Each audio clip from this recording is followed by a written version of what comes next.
When I first tried gouache paints years ago, I was so confused by this media, but I've recently given it another try, and this time I learned 10 things that finally made gouache feel not only possible for me, but really fun. When I first tried it, I thought it wasn't for me, though now that I understand it, I've really fallen in love with gouache, and it's exciting to think about the possibilities now. For the first time, I'm filled with joy when I reach my gouache paints. It's so exciting. I'd love to share those tips with you as I paint horses and a donkey in both my sketchbook and as standalone paintings. If you're a painter, maybe it'll be helpful or entertaining, and if you're a horse lover or someone who just loves to watch something being made, I hope this brings a little joy and relaxation.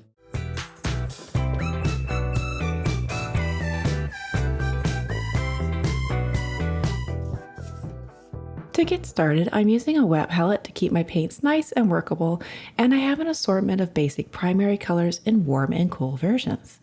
I have these two reds, though there's also these warm reds, or these cool reds too, a warm yellow and a cool yellow, a warm blue and a cool blue.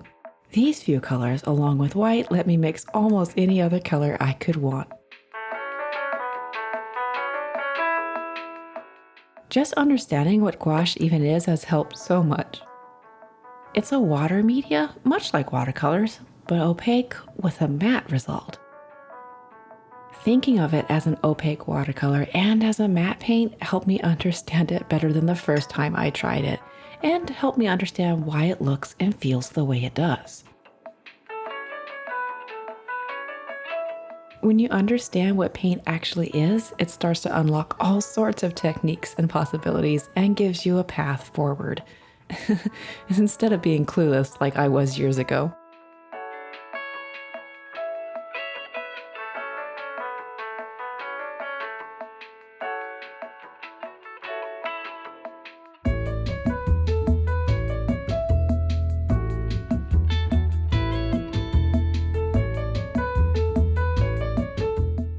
The other thing I didn't really appreciate until now is the color shift. By this, I mean the colors dry a little different color than when they're fresh. Like acrylic paints, which dry darker, the light colors in gouache dry darker. But wait, there's more. The dark colors dry lighter. That took a lot of adjustment, especially coming off of oil paints, which have no color shift.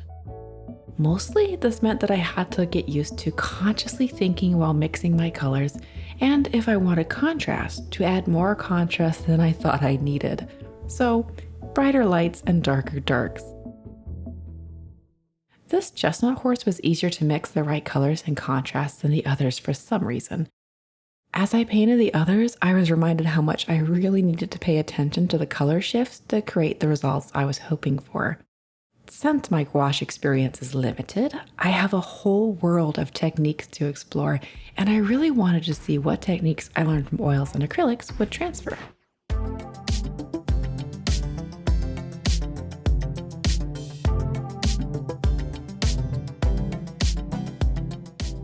This meant taking a playful approach, starting with the beginnings of these paintings.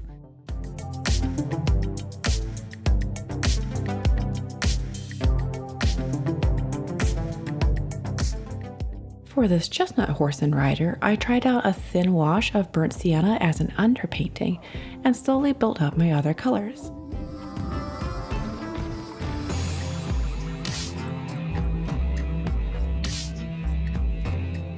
Since burnt sienna is an earthy brown color with orange and yellow biases, that orangey yellow color is extra noticeable as a wash.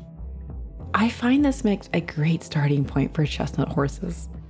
From there, I used mixes of primary red, primary yellow, yellow ochre, and burnt sienna, using ultramarine blue to make them less saturated, and adding even more ultramarine blue to create the dark shadow tones. For the black colors of the tack and rider's shirt, I mixed ultramarine blue with burnt sienna.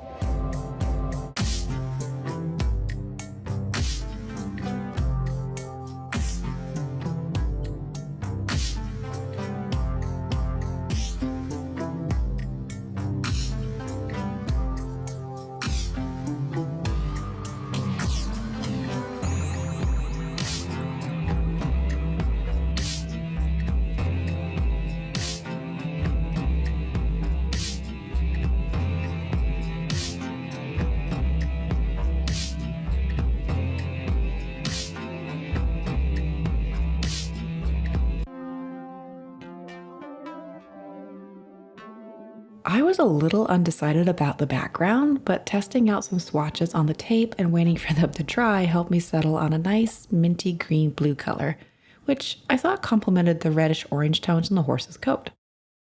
Placing complementary colors together like that helps them both look more vibrant.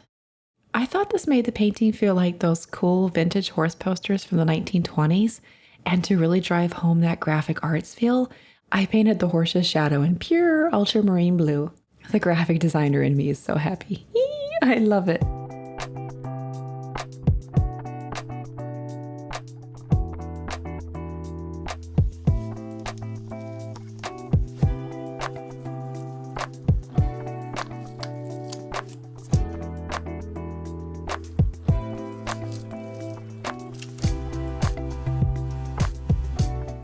I really love the marks in the sketch of this horse, and I'd love to carry that forward into the marks of the final painting.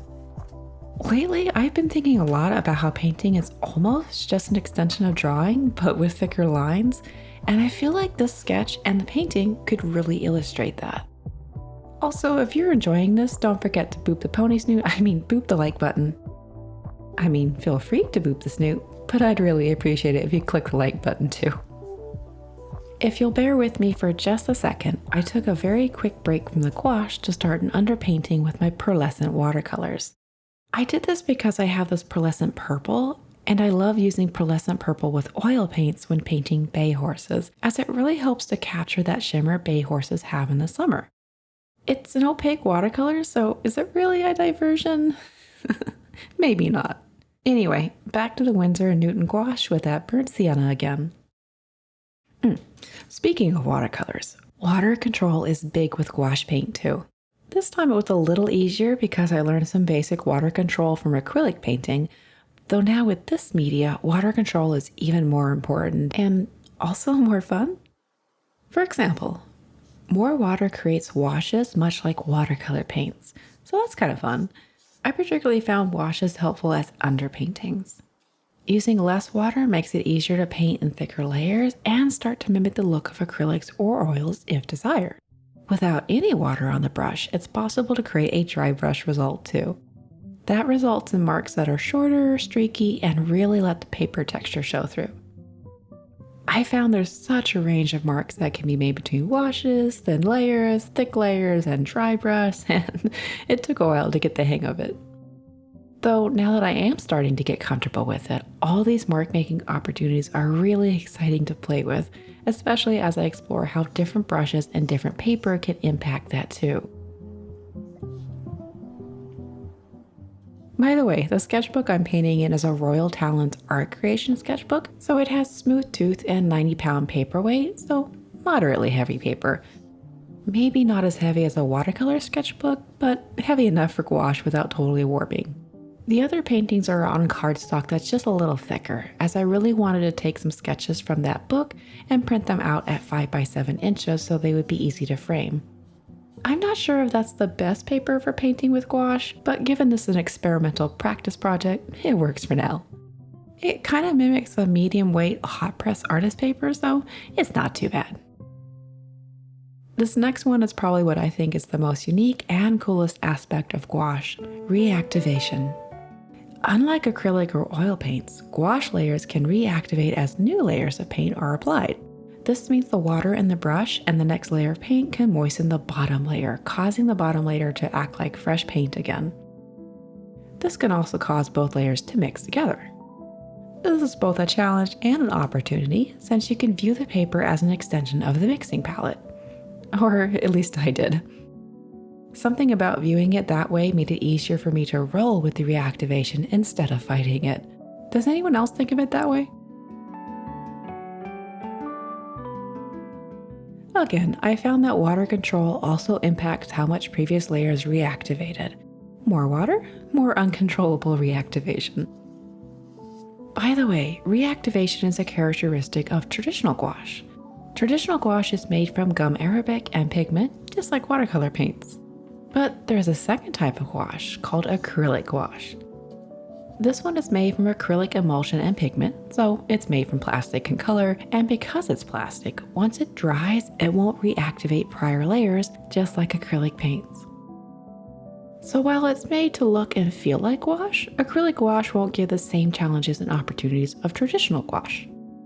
That's something to keep in mind if you're trying to decide what gouache brands to buy for yourself. You can start by asking if you want reactivation or not. Also, if you have already tried both types of gouache, I'd love to know if you have a favorite.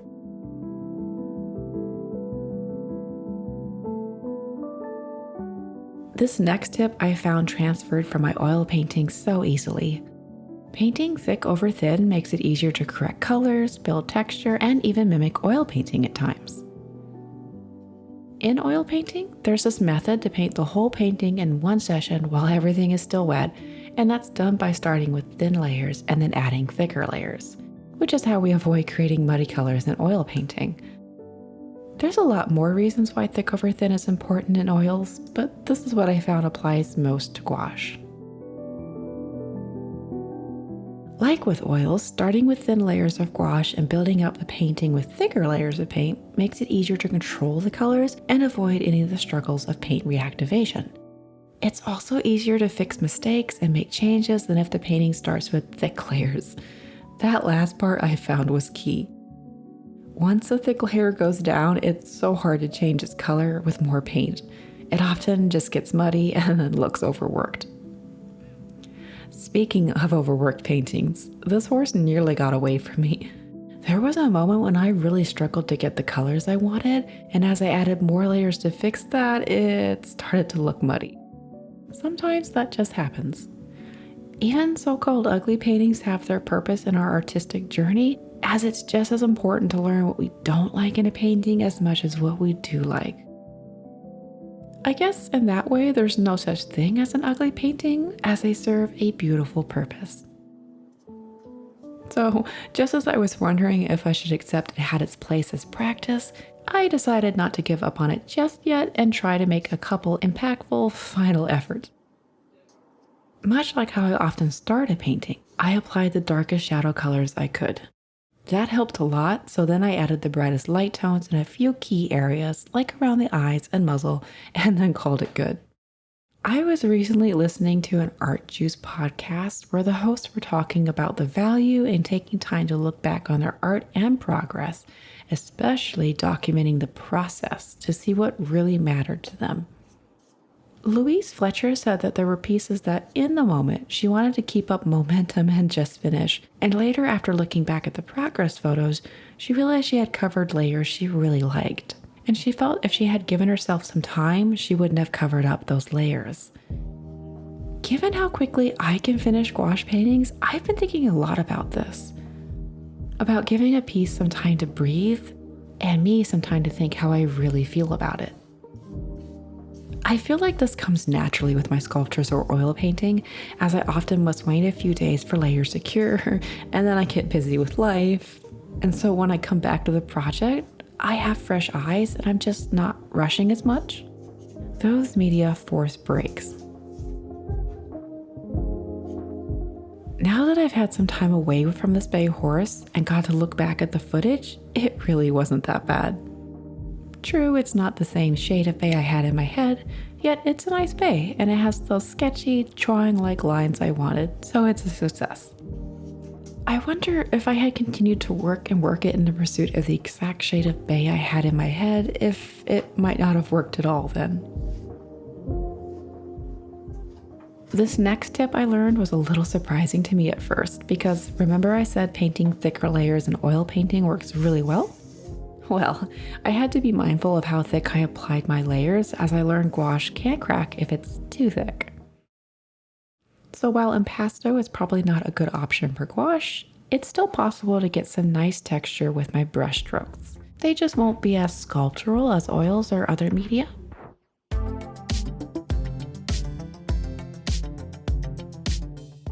I really tried to explore that with this donkey, and I found my large angle brush gave some nice hair-like texture in just one swipe.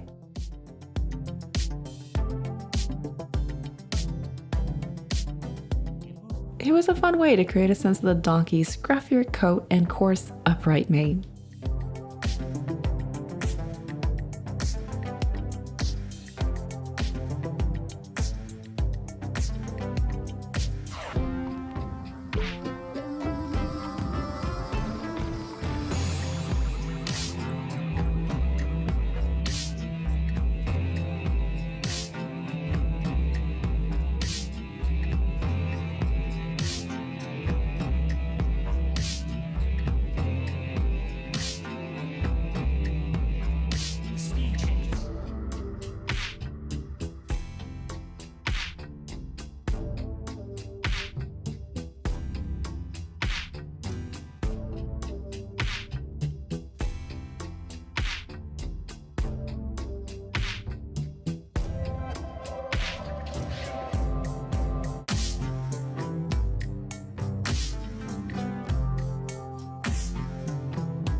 A pointed round brush let me add fine lines through selective areas for even more visual texture. Just by playing with my brushes, I was able to create a lot of texture without making my paint layers too thick. You'll also notice that I skipped the underpainting and gone straight for thicker layers, creating a sense of color shifts and transitions just based on what color mixes I placed next to previous marks. At this point, I was feeling confident enough in my color mixing and adjusting to that color shift that I felt I could go straight into painting thicker layers. I also wanted to see what it looked like in comparison.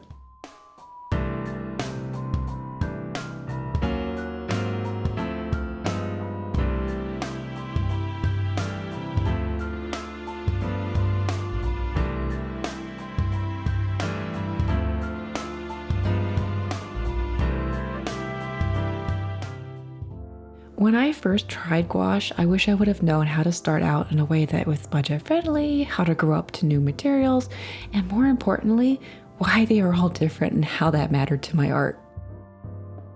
Student grade gouache is the most affordable way to get into the medium, as a set of primary colors is often about $10 and you can mix nearly any color from this set. The cost savings comes from these paints having less pigment in them, which does make them mix and paint differently. For example, mixing light colors like pink often requires more red paint in student grade to get a strong pink color. Getting fully opaque colors may take more layers. On the other end are artist grade, which have the most pigment and are therefore more opaque and stronger when mixing new colors from them. This extra pigment is why they cost more, though I have found there are some artist grade brands that are lower priced than others, like Winsor & Newton Designer and Holbein Acrylica, so it's worth researching before purchasing. A great way to get the best of both worlds as a beginner is to start with the budget-friendly student grade set of colors paired with an artist grade opaque white paint like titanium white. Having a highly pigmented white paint helps mixing opaque colors a lot easier.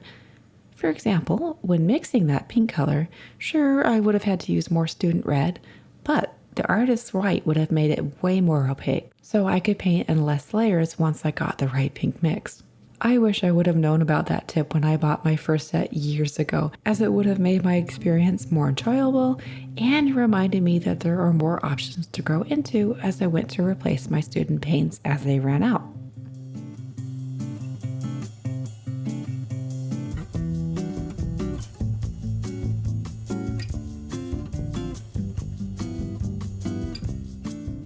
Soft brushes that hold lots of water and let paint flow off smoothly work really well with gouache. I found that I like slightly firmer versions of soft brushes, firmer than the average watercolor brush, as that extra firmness made it easier to push around the thicker layers of gouache. So, a nice soft mixed media brush would be great. I explored a small range of different mixed media synthetic brushes and some watercolor brushes to see what I liked, and I also explored different shapes to see what kind of marks I could make. I tried some angle brushes in 3 different sizes, and what's really cool about these is depending on how you hold them, you can get really wide marks or tiny details. So it's like several different brushes in one.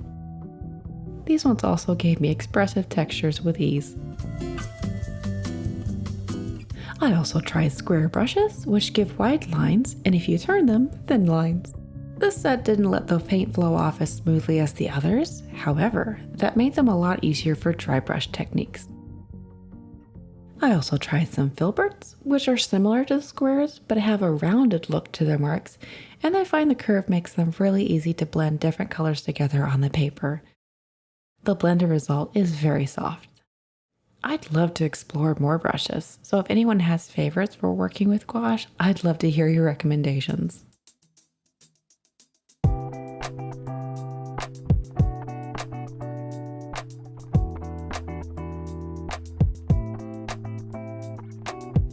This gray horse really let me explore just how much texture I could get from my different brushes. I found my largest angle brush did a lot of the work, from blocking in the major shapes and forms, rendering some of the details, and quickly building up the fine strands of the mane with dry brush technique. It really wasn't until the end that I used a pointed round just to add a couple select strands of mane hair, add some shadows, and clarify a few details like the lips.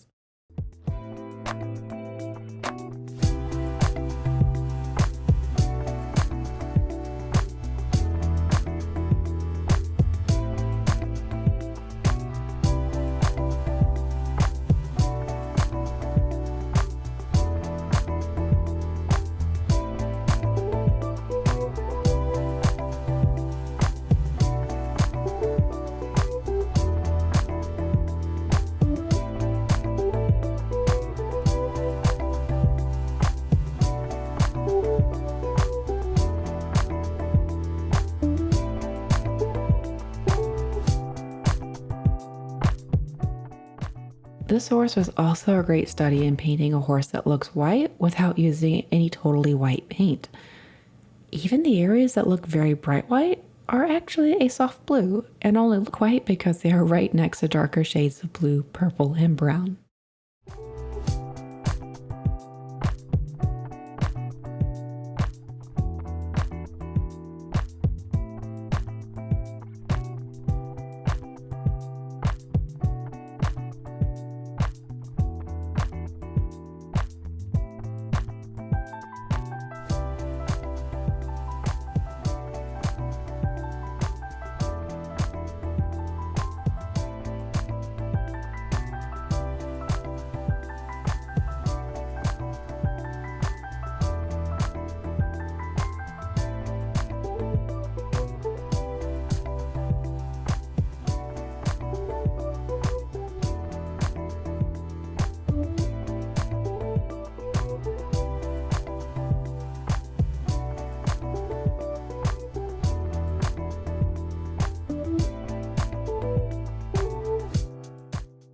White horses can also reflect a lot of the colors around them, which is why I added some shades of the purple background to the coat to mimic those reflections.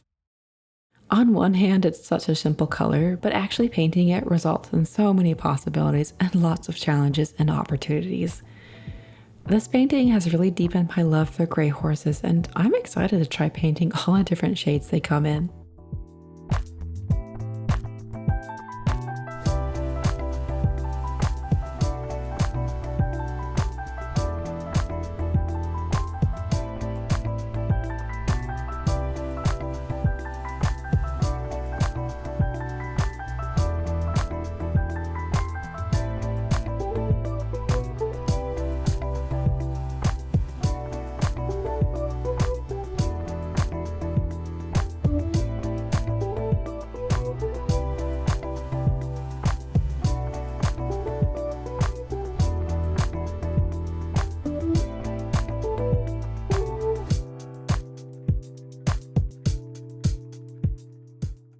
The final tip I learned is 2 ways to protect the finished paintings.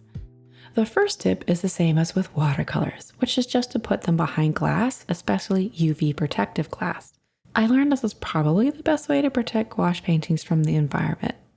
However, I also wanted to explore other options, especially for gouache painted on wood panels, which usually aren't framed behind glass, or for paintings in a sketchbook. Cold wax protects traditional gouache from water so it won't reactivate again, which is nice for mixed media sketchbooks when you're planning to use more water media. I'm curious to see how it holds up as I regularly flip through the sketchbook and toss it in bags to take it places. So I'm hoping it will protect my paintings from rubbing as it's bouncing around in a bag. So we'll see. Sarah Burns uses cold wax in her gouache sketchbook and she's always plein air painting, so I'm hopeful for this.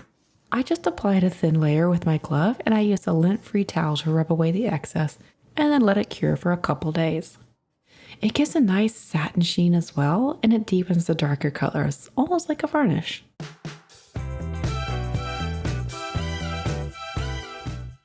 So what do you think? I am so happy with how these turned out. I'm glad I gave gouache another try as now I'm just loving this medium now that I finally understand it and can see its potential. The horses came out so nicely that I'm super excited to start painting these other animal spreads, especially this pair of muck socks.